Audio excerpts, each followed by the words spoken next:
Keli būdai, kurie padės romėniškai traukoj geriau pajausti raumenis bei sumažinti apkrovą nugarai. Pirminis tikslas mūsų yra būti be kėdų, kad jaustume būtent kaip spaudžiasi pėda į žemę.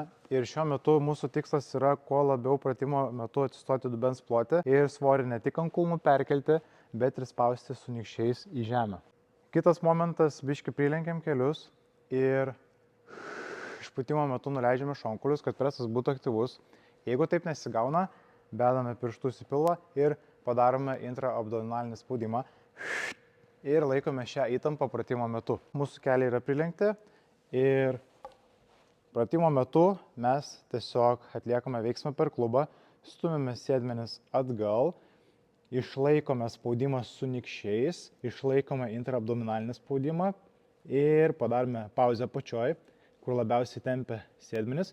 Krūtinės nepaleidžiam žemyn, o ją laikome iškėlę aukštyn ir mano žvilgsnis ne visai į apačią, daugiau maždaug įstrižai į priekį ir